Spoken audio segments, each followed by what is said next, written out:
নমস্কার, আমি সর্বাণী। আমার বই পড়ুন বইকে ভালোবাসুন চ্যানেলের সকল শ্রোতা বন্ধুদের স্বাগত জানাই। আজ আপনাদের আমি পড়ে শোনাবো আমি পদ্মজা উপন্যাসের পর্ব ৪২, যেখানে আমরা দেখতে পাবো পদ্মজা কিভাবে তার বোনের মৃত্যুর প্রতিশোধ নিচ্ছে। পূর্ণাকে যারা অমানবিক অত্যাচার করে মেরে ফেলেছিল তাদের শাস্তি কিভাবে নিজের হাতে দিচ্ছে। তাহলে শুনে নিন আমি পদ্মজা। রাতের অন্ধকারে ৫ জন মানুষ দড়িতে বাঁধা অবস্থায় অচেতনের মতো ঘুমাচ্ছে। সামনে এক অপূর্ব সুন্দরী নারী, তার হাতে ঝলসানো রামদা। পাশে দাঁড়িয়ে আছে ৩টি কুকুর, নীরব তীক্ষ্ণ দৃষ্টি আর ধারালো দাঁত নিয়ে প্রস্তুত তারা। শুনশান নীরবতায় কেটে গেল বেশ কিছুক্ষণ। আর সময় নষ্ট করা যাবে না। মৃত্যু উপভোগ না করে অমানুষগুলো মরে যাক সে চায় না। পদ্মজা ২টি কলসি ভরা পানি তুলে একে একে ৫ জনের মাথার উপর ঢেলে দিল। তাতেও যখন কোনো প্রতিক্রিয়া হলো না, তখন রামদার শেষ প্রান্ত দিয়ে একে একে ৫ জনের পায়ের তালুতে আঘাত করল। এবার ফল হলো। ঝাঁকুনি দিয়ে নড়ে উঠল সবাই। আধ খোলা চোখে চারপাশের দৃশ্য বোঝার চেষ্টা করল। ঘুমের ঘোর এখনো কাটেনি। মাথা ভারী, আর কানে একটা অস্পষ্ট ভন ভন শব্দ। পদ্মজা ধীর পদক্ষেপে গিয়ে একটি কাঠের আসনে বসল। তার মুখে শীতল হাসি। রিদওয়ান মাথা ঝাঁকিয়ে তাকালো। খোলাটে দৃষ্টির ফাঁকে স্পষ্ট হতে লাগলো দৃশ্যটি। পদ্মজা, তার রূপ যেন দাহ্য আগুনের মতো। হাতে রামদা ঝলসাচ্ছে মৃদু আলোয়। পাশে দাঁড়িয়ে থাকা ৩টি কুকুরের চোখ অন্ধকার চিরে জ্বলে উঠছে। হিংস্র দৃষ্টিতে তারা পরিস্থিতি পর্যবেক্ষণ করছে। রিদওয়ানের সারা শরীরে কাঁপুনি বয়ে গেল। পেশিগুলো থরথর করে কেঁপে উঠল। মজিদ, খলিল এবং আসমানি যখন পরিস্থিতি বুঝতে পারল, তখন এক মুহূর্তের জন্য তাদের দম আটকে গেল। ভয় আর বিভ্রান্তি মিলিয়ে চোখে ঝিলিক দিল আতঙ্কের ছায়া। কথা বলার চেষ্টা করতেই কণ্ঠ থেকে বের হলো অস্পষ্ট ভাঙা শব্দ। উঠে দাঁড়ানোর চেষ্টা করতেই তারা টের পেল তাদের হাত পা শক্ত করে বাঁধা। মুহূর্তেই ঘুম দূরে পালিয়ে গেল। মস্তিষ্কে একের পর এক ঝড় বইতে লাগলো। রিদওয়ান বিস্ময়ে মজিদের দিকে তাকালো। মজিদের দৃষ্টিও তার দিকে ফিরল। আমির স্থির দৃষ্টিতে পদ্মজার দিকে তাকিয়ে আছে। পদ্মজা সম্পর্কে সে সব সময় বলতো, তোমার নিজের একটা আলো আছে যা অন্ধকারেও পথ দেখায়। এই মুহূর্তে সেই কথার গভীরতা নতুনভাবে উপলব্ধি করতে পারছে। অন্ধকারচ্ছন্ন অতলে যখন সে তলিয়ে যাচ্ছিল, পদ্মজা যেন আলোর মিছিল নিয়ে এসে তার মনের শুকনো উঠানকে ভরিয়ে দিল। পদ্মজা চোখ বুলিয়ে পাঁচজনকে ভালোভাবে পরখ করে নিল। তাদের ছটফটানি আর আতঙ্কে ভরা চোখের দৃষ্টি তাকে খুব আনন্দ দিচ্ছে। এমন ভয়ার্ত অসহায়তা সে এর আগে কখনো এত মনোযোগ দিয়ে দেখেনি। হঠাৎ তার দৃষ্টি গিয়ে ঠেকল আমিরের ওপর। প্রথমেই নজরে পড়ল মানুষটার সযত্নে পাড়তে থাকা মাথার চুলে, যা এলোমেলো ভাবে কপাল আর চোখ ঢেকে রেখেছে। এক মুহূর্তের জন্য চোখ থেমে রইল। পর মুহূর্তেই সে দৃষ্টি সরিয়ে নিল। দূরে কোথাও সন্তানহারা পেঁচা ডেকে উঠল। পদ্মজা ধীর পায়ে এগিয়ে গেল রিদওয়ান, মজিদ ও খলিলের দিকে। তাদের উপর ঝুঁকে ঠোঁটের কোণে হাসি ফুটিয়ে ফিসফিসিয়ে বলল, তবে হোক উৎসব। তার কণ্ঠ শীতল হাসি তীরের মতো গিয়ে বিঁধল বন্দি মানুষগুলোর হৃৎপিণ্ডে। আসমানে ক্রমাগত অস্পষ্ট শব্দ করে যাচ্ছে। তার ঠোঁট কাঁপছে, ভয়ের চাপে শরীর ঘামে ভিজে যাচ্ছে। সে একা নয়, পাশের সবাই একই আতঙ্কে আচ্ছন্ন। রিদওয়ান মরিয়া হয়ে শরীরের সমস্ত শক্তি দিয়ে মুক্ত হওয়ার চেষ্টা করছে। পদ্মজা এগিয়ে গেল হিজল গাছের দিকে। সেখানে লতিফা কাপড়ের ব্যাগটা রেখেছিল। ব্যাগ খুলতে বেরিয়ে এলো 3টি বয়াম, চাপাতি, ছুরি, রামদা আর তলোয়ার। এক ঝলক অস্ত্রের ঝলকানিতেই বন্দীদের মুখে ছায়া নেমে এলো। খলিল হাওলাদার আতঙ্কে পায়ের নিচের মাটি খুঁড়তে খুঁড়তে অস্পষ্টভাবে গোগাতে লাগলেন।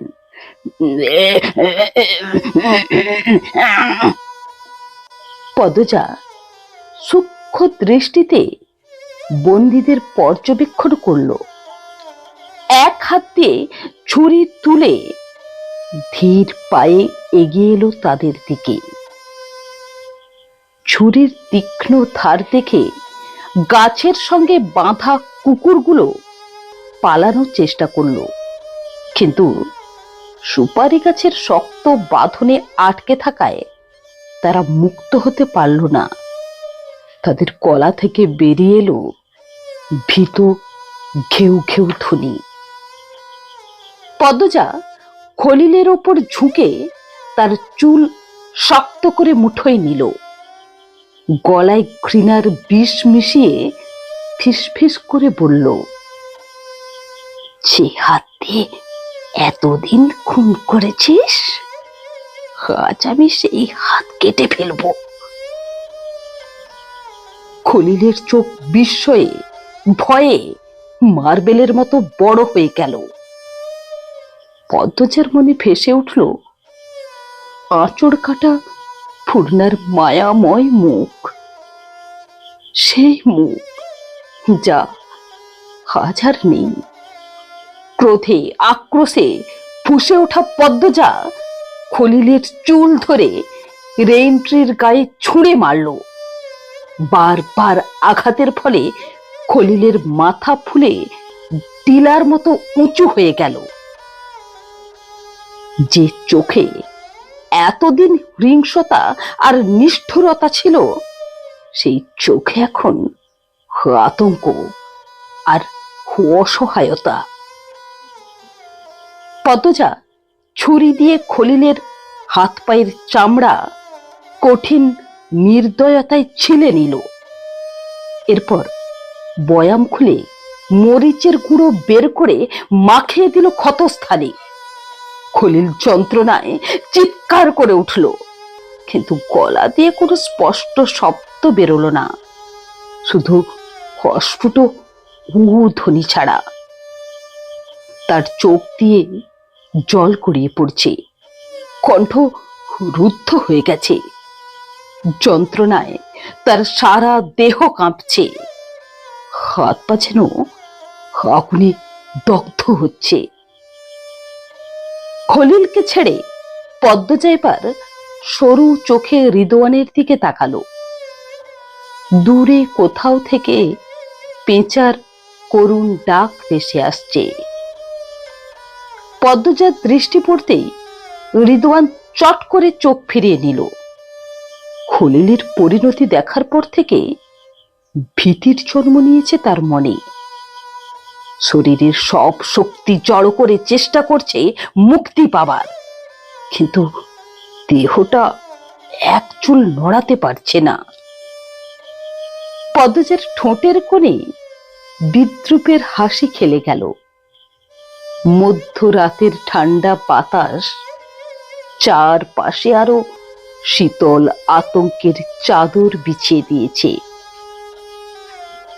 দ্বিতীয় ব্যায়ামটা হাতে নিয়ে পদ্মজা ধীর পায়ে রিদওয়ানের দিকে এগিয়ে এলো। তার এক একটি কদম রিদওয়ানের হৃদয়ের গভীরতম প্রান্তে বজ্রপাতের মতো আঘাত করছে।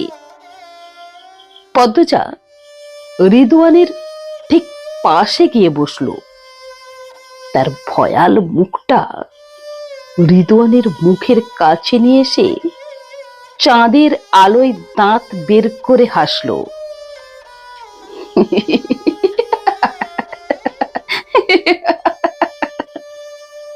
ঠান্ডা সুরে বলল, রাখে আল্লাহ মারিকে। রিদওয়ান অস্থির ভাবে একটু নড়ে চড়ে দূরে সরে যাওয়ার চেষ্টা করলো। পদ্মজা এক ঝটকায় রিদওয়ানের মুখ থেকে ওড়নার বাঁধন খুলে ফেলল। মুক্ত হয়ে রিদওয়ান ক্ষীণ অথচ তীক্ষ্ণ স্বরে মজিদকে বলল, আমি আগেই বলেছিলাম এই মেয়ে আমাদের ধ্বংসের কারণ হবে, শুনলেন না? পদ্মজা খপ করে রিদওয়ানের চুল মুঠোয় ধরে শক্ত করে টেনে ধরল। উত্তপ্ত মুহূর্তে রিদওয়ান তার মুখের দিকে থুতু ছুঁড়ে মারল, কিন্তু পদ্মজা দ্রুত মুখ সরিয়ে নিলে থুতু ফের রিদওয়ানের নিজের মুখেই পড়ল। এতে রিদওয়ান আরো ক্ষিপ্ত হয়ে পড়ল। ঠোঁট চেপে কটমট দৃষ্টিতে পদ্মজার দিকে তাকিয়ে ফিসফিসিয়ে বলল, বেঈমান, তোরে প্রথম দিনই শেষ করে দেওয়া উচিত ছিল। পদ্মজা উঠে দাঁড়ালো। তীব্র গতিতে পা বাড়িয়ে এক জোরালো লাথি মারল রিদওয়ানের মুখে। লাথির ধাক্কায় রিদওয়ান গাছের সঙ্গে ধাক্কা খেল। রেইনট্রির মোটা কাণ্ডে মাথা ঠুকে তার ভনভনানি শুরু হয়ে গেল। চোখের তারায় চারপাশ ঘোলা হয়ে উঠল। রিদওয়ান কিছু বুঝে ওঠার আগেই পদ্মজা বয়ামটা খুলে তার প্যান্টের ভেতরে ঢেলে দিল কিছু। প্রথমে ঠান্ডা অনুভূতি, তারপর হঠাৎ করেই তার বিশেষ স্থানে জ্বালা পোড়া শুরু হলো। কয়েক সেকেন্ডের মধ্যেই ত্বকের নিচে অগণিত জীব কামড়ে ধরল। রিদওয়ানের চোখ ফাঁকা হয়ে গেল যন্ত্রণায়।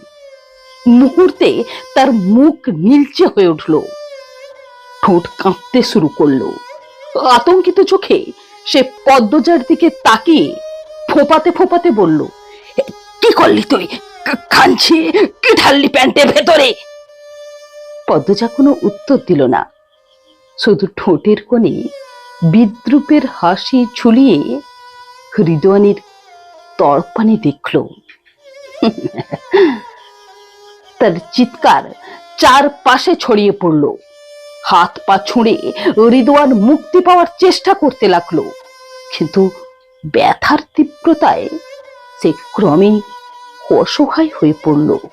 এবার পদ্মজা গাছের সঙ্গে বাঁধা 3টি কুকুরের দিকে তাকালো। তাদের ক্ষুধার্ত চোখ চকচক করছিল। একবার শুধু তাদের দিকে তাকালো পদ্মজা। সেই দৃষ্টিতে কি ছিল তা বোঝা মুশকিল, তবে কুকুরগুলো বুঝলো। ঘেউ ঘেউ করে তারা পিছু হাঁটলো, যেন নিজেদের বন্দিত্বের শিকল ভাঙার জন্য অপেক্ষা করছে। পদ্মজা কুকুরগুলোর শিকল খুলে দিল এক টানে। কুকুর 3টে মুক্ত হয়ে প্রথমে পদ্মজার দিকে তাকালো, তারপর চারপাশে দৌড়াতে শুরু করলো। পদ্মজা এবার 3য় বয়ামটা হাতে তুলে নিল। ভেতরে আজকের জবাই করা ছাগলের মাংসের কয়েক টুকরো রাখা।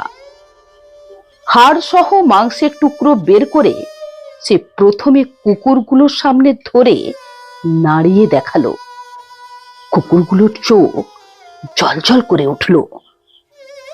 ধীরে ধীরে মজিদের পেছনে গিয়ে দাঁড়ালো পদ্মজা। মজিদ তখনও পরিস্থিতি সামাল দেওয়ার উপায় খুঁজছেন, কিন্তু কুকুরগুলোর উপস্থিতি তার গলা শুকিয়ে দিল। পদ্মজা একটি মাংসের টুকরো মজিদের মুখের সামনে ধরে বলল,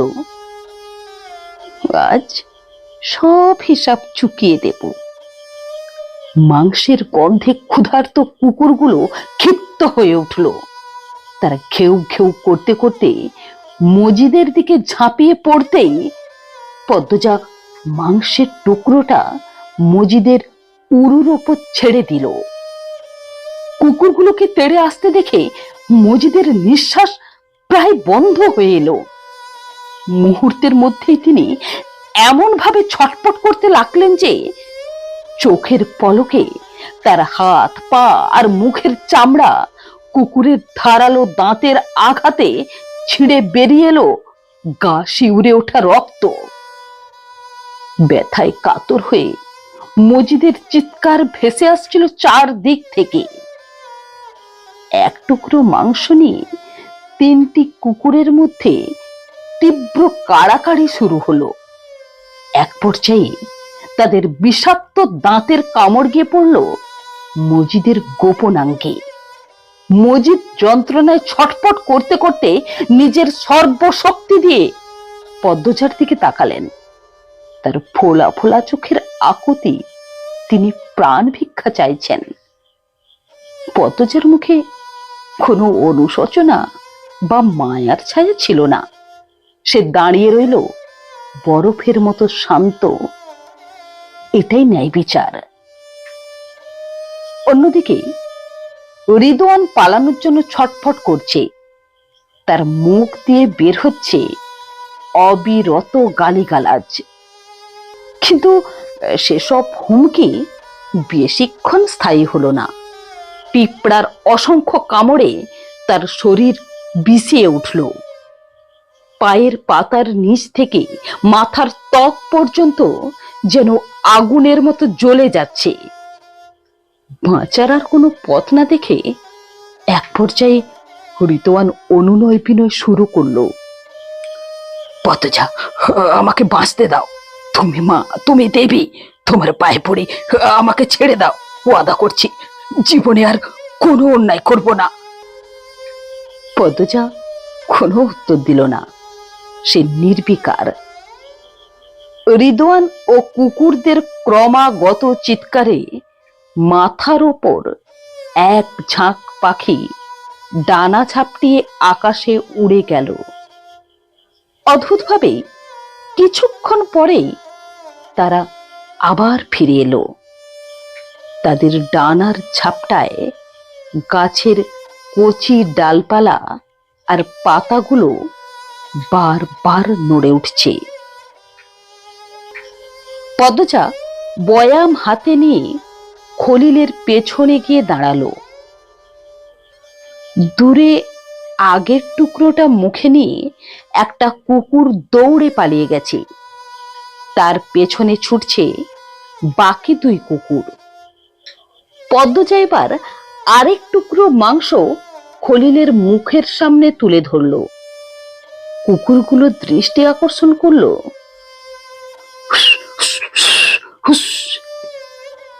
খলিল এবার কুকুরগুলোর দিকে তাকিয়ে আতঙ্কে কাঁপতে লাগলেন। তার শরীর নিজের আয়ত্তে রইল না। পদ্মজার ডাকে সাড়া দিয়ে 3টি ক্ষুধার্ত কুকুর ঘেউ ঘেউ করে ছুটে এলো। মুহূর্তের মধ্যেই তারা খলিলের উপর ঝাঁপিয়ে পড়ল। পদ্মজা হাতির মাংসের টুকরোটি ছেড়ে দিল খলিলের উরুর ওপর। তারপর মাংসের শেষ টুকরোটা নিয়ে এগিয়ে গেল আসমানের সামনে। বয়ামটা মাটিতে নামিয়ে রাখলো। একটা কুকুর এসে দাঁড়ালো পদ্মজার পেছনে। ক্ষুধার্ত চোখে তাকিয়ে ঘেউ ঘেউ করে উঠল। পদ্মজার এক হাতে ছুরি দেখে ভয়ে মাংস কেড়ে নেওয়ার সাহস পেল না। পদ্মজাকে সামনে এগিয়ে আসতে দেখে আসমানি গোপনে ঢোক গিলল। তার চোখ ভরে উঠল জলে। কিছু একটা বলতে চেয়েও পারল না।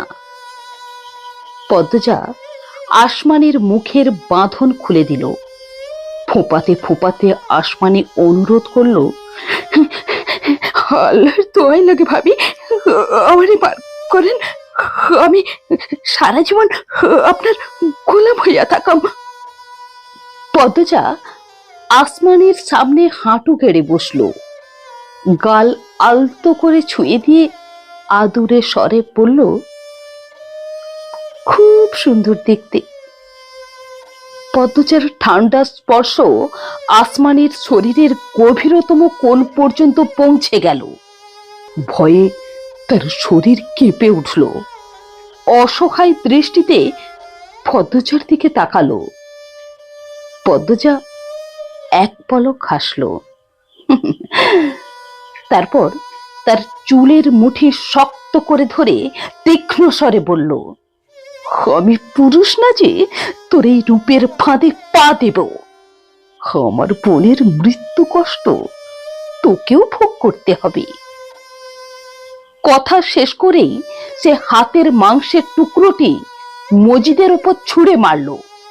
সঙ্গে সঙ্গে কুকুর 3টে আবার ঝাঁপিয়ে পড়ল বুড়োর ওপর।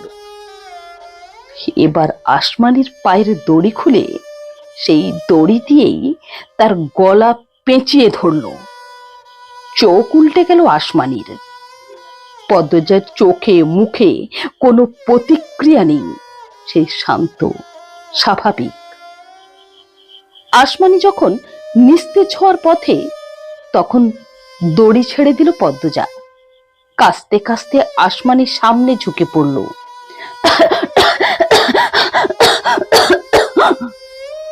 পদ্মজা আবার পেঁচিয়ে ধরল দড়ি।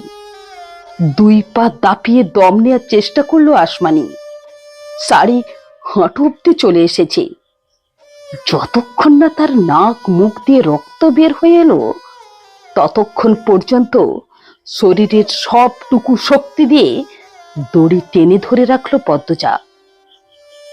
বেশ কিছুক্ষণ ধরে রাখার পর নিস্তেজ হয়ে গেল আসমানি। তার জিহা আর মুখের ভেতরে নেই, বাইরে বেরিয়ে এসেছে। চোখ দুটি উল্টে গেছে, সারা মুখ কালচে ভাব। অবশেষে দড়ি ছেড়ে দিয়ে পদ্মজা তার 2 হাত ছেড়ে আসমানির মৃত লাশ থেকে দূরে সরে দাঁড়ালো। পিঁপড়ার কামড়ে অবশ হয়ে গেছে রিদওয়ানের কোমর থেকে পায়ের তালু পর্যন্ত পুরোটা। গলা শুকিয়ে কাঠ, শরীর ব্যথায় টনটন করছে। তার স্পর্শকাতর স্থান গুরুতরভাবে আহত। পদ্মজা ছুরি নিয়ে রিদওয়ানের সামনে এসে দাঁড়ালো। রিদওয়ানের উরুতে ছুরি ঢুকিয়ে আবার বের করে আনলো। রিদওয়ান চিৎকার করে উঠল, আ আ! অনেক কষ্টে উচ্চারণ করলো, আর না, আর না। ছুরিটা শক্ত করে ধরে অগণিত আঘাত করতে লাগলো রিদওয়ানের শরীরে। তুলে নিল একটা চোখ। জোরে আর্তনাদ করে উঠল রিদওয়ান। আকুতি করল তাকে মৃত্যু দিতে, আর নয়তো বাঁচতে দিতে। পদ্মজা দাঁতে দাঁত চেপে রিদওয়ানের দুই গাল চেপে ধরল। ফিস ফিস আওয়াজের মতো করে বলল, এই চোখগুলো আর কোনোদিন কোনো মেয়েকে দেখবে না, কোনোদিন না। রিদওয়ানের এক চোখ থেকে গল গল করে রক্ত বের হচ্ছে। ওদিকে আরো মাংসের জন্য বিরতিহীনভাবে চিৎকার করে যাচ্ছে কুকুরগুলো। কথা শেষ করেই রিদওয়ানের আরেকটা চোখে ছুরি ঢুকিয়ে দিল পদ্মজা। পরক্ষণেই বাঁকানো টানে ওটাকে চালাতেই রিদওয়ানের নাক ছিঁড়ে ওপরের ঠোঁট দুই ভাগ হয়ে গেল। চিৎকার করার শক্তিটুকু আর সে পেল না, তার আগেই বেহুশ হয়ে গেল। ক্রোধে কাঁপছে পদ্মজা। তার সাদা শাড়িটা এরই মধ্যে রাঙা হয়ে গেছে। রামদা হাতে নিয়ে উন্মত্তের মতো রিদওয়ানকে কোপাতে থাকলো সে। মুখ দিয়ে লাগাতার গোগানির মতো আওয়াজ বেরোচ্ছে। প্রতিটা আঘাতের সঙ্গে সঙ্গে এদিক সেদিকে ছিটকে পড়ছে রিদওয়ানের শরীরের মাংস। প্রায় মিনিট 10 পর স্থির হয়ে দাঁড়ালো পদ্মজা। তার রক্তমাখা মুখটা চেনা দায়। চোখ দুটি ছাড়া কিছুই দেখা যাচ্ছে না। শাড়ি তাজা রক্তে জবজবে হয়ে আছে। সামনের চুলগুলো রক্তে আঠালো হয়ে গেছে। বুকটা ওঠানামা করছে হাঁপড়ের মতো। নিঃশ্বাস নিচ্ছে ঘন ঘন।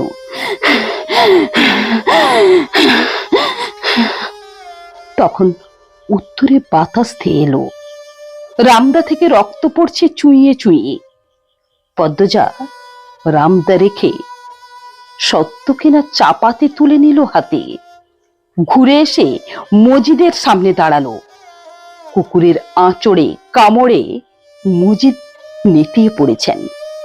পদ্মজা মজিদের মুখের বাঁধন খুলে দিল তার শেষ আর্তনাদ শোনার জন্য। মজিদ অস্পষ্ট স্বরে বললেন, মা, মা, মা। কথা শেষ করতে পারলেন না তিনি। পদ্মজা চিৎকার করে হাত ঘুরিয়ে এক আঘাতে তার মাথাটা দ্বিখণ্ডিত করে ফেলল। ফিনকি দিয়ে ছিটকে পড়ল রক্ত। পদ্মজা দ্বিখণ্ডিত মাথাটির চুল ধরে সেটি দূরে ফরিনার কবরের উপর রেখে এলো। এক মুহূর্ত থামল না। হিংস তাণ্ডব চালিয়ে গেল। তার রক্তের তৃষ্ণা মেটেনি। এবার খলিলের মুখের বাঁধন খুলে দিল সে। তাকে দেখে রক্ত মানবী মনে হচ্ছে। মনে হবে নাই বা কেন? তার শরীরের প্রতিটি লোমকূপ সদ্যই সেরেছে রক্ত স্নান। খলিল হাউমাউ করে কেঁদে উঠলেন, ও মা, ও মা, আমারে ছাইড়ে দাও, আমি তোমার বাপের মতো, ও মা, আমারে ছাইড়ে দাও। দাঁত বের করে হাসলো পদ্মজা।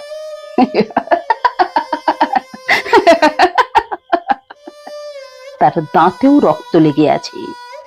কোথায় গেল তার ভুবনমোহিনী রূপ? চাপাতি দুই হাতে ধরে উদ্ভ্রান্তের মতো খলিলকে আঘাত করতে লাগলো সে। প্রথম আঘাতেই খলিলের আত্মা দেহ ছেড়ে দিল, কিন্তু পদ্মজা থামল না। ক্রোধান্বিত গোগানির অস্ফুট আওয়াজে ভরে উঠল চারপাশ। তার সঙ্গে তাল মিলিয়ে শোনা যাচ্ছিল খলিলকে কোপানোর ক্যাঁচ ক্যাঁচ শব্দ। আঘাতে আঘাতে খলিলের এক হাত, কান, নাক শরীর থেকে আলাদা হয়ে গেল। ক্লান্ত হয়ে চাপাতি খলিলের মুখের ভেতর ঢুকিয়ে দিল পদ্মজা।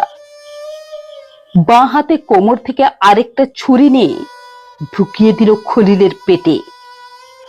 রিদওয়ান, মজিদ আর খলিলের রক্ত মাটির ফাঁক গলে ধীরে ধীরে পুকুরের কালো জলের দিকে গড়িয়ে যাচ্ছে। চারপাশ নীরব, বাতাস ভারী। পদ্মজা মাটিতে বসে পড়ল। তার চোখে যেন জীবনের চিহ্ন নেই। এমনকি নেড়ে কুকুরগুলো আতঙ্কে দূরে সরে গেছে। তারা নিরাপদ দূরত্বে দাঁড়িয়ে পদ্মজাকে দেখছে। অচেনা ভয় তাদের স্তব্ধ করে রেখেছে। বন্ধুরা, আমি পদ্মজা উপন্যাসের পর্ব 42 এখানেই শেষ করলাম। আমার গল্প পাঠ যদি আপনাদের ভালো লেগে থাকে তাহলে আমার চ্যানেলটি সাবস্ক্রাইব করে আমার সঙ্গে থাকার অনুরোধ রইল। নমস্কার।